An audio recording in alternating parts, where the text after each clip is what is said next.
Jungle Cruise. Better than I thought it would be. Better than it had any right to be. Not incredible, but better than I thought it was going to be. Dwayne "The Rock" Johnson, he makes movies good. I mean, people want to see him. He hits people, he throws people, he's big, he's muscular, he tells jokes, he smiles. He's an enjoyable guy on screen, right? Emily Blunt is in this movie as well. A few other people, a few other fairly large names. Paul Giamatti is in it. A long time ago, some conquistadors end up in a foreign country and they are looking essentially for the fountain of youth. It's life being bred into people, but not from a fountain, but from a tree. Slightly different twist on the story. They run into some villagers who have knowledge of the tree. They get themselves hurt. The villagers save them with the power of the tree. The reason that they're out there looking for it in the beginning is because one of the conquistadors' daughter is dying and he wants to find a way to save her. Kind of a noble reason, but they're not moving fast enough. So he ends up trying to slaughter the village, as they did in those days, and just take what he wanted. So it didn't work out well for him. They put a curse on him and he was trapped. Come to more modern times, and The Rock is giving riverboat tours. And this young lady who believes she knows the story, and she believes she can find the actual tree of life. I think it's called the Moon of Tears, Moon Tears, something like that. She believes she can find it. So it's in a path that The Rock goes down on his tours. So she ends up hiring him, sorta, and that's where the real adventure begins. They're trying to find these leaves that grant, eternity, to anybody, really, immortality.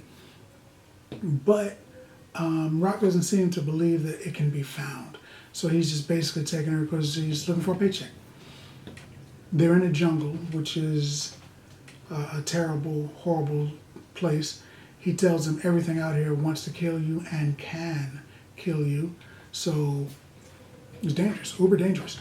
So you put the conquistadors, who you know are going to come back, and you put, for some reason, a German submarine pilot, captain, and his crew are in there. Think about Indiana Jones, or maybe National Treasure, or any one of those series of movies where somebody's looking for something lost and they got to find certain clues and do the thing and, push the button and travel through the jungle and do this. Jumanji, Part 2, all that kind of stuff. That's basically what it was. Things that you expect to happen. There's a lot of things that you're looking at and you're like, in most movies, this is what, it did happen. A lot of that happens. There are a lot of movie tropes in this, and that's cool because it was played well. There was a Quentin Tarantino movie where Quentin Tarantino talks about a pilot that didn't get made. And in it, at the end of Uma Thurman talks about it. At the end of every episode, she was supposed to tell a joke, like a dad joke. The Rock tells dad jokes like every 10 minutes through this movie. And to be honest, after the first, second, or third one, they were kind of funny. You realized where he was going. He just couldn't stop telling these jokes. And some of them were kind of funny. I can't remember one of them, honestly. It was something about an ex-girlfriend that was kind of funny, but they were funny jokes. It kept the movie moving. The action kept the movie moving. If you go to see a movie like this, you want to see Indiana Jones swing and knock a bunch of Nazis down, or, and it drive on the tank and almost getting smushed on the side of the wall. That's the kind of action that keeps it moving. There is that similar type of action here. They used to call them cliffhangers. There is that type of action here, but the jokes keep it moving as well. The friction between the male and female stars keeps it moving. One guy admits to something. It didn't really have a lot to do with the story, but it's something that I kind of figured. I wasn't going to push the button on. I mean, I kind of figured, but a guy makes an admittance to The Rock during a movie, and I'm like, that's kind of cool. Didn't help the story, but it was kind of cool that he felt to share that. So there was a lot of things that kept the movie moving.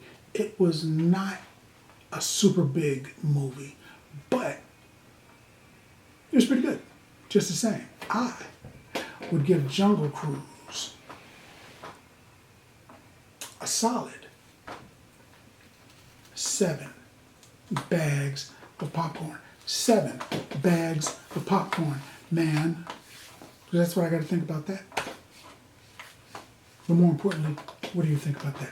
Have you seen Jungle Cruise? Let's talk about it in the comments. And as always, if you like this video, if you like the content, subscribe. And then like.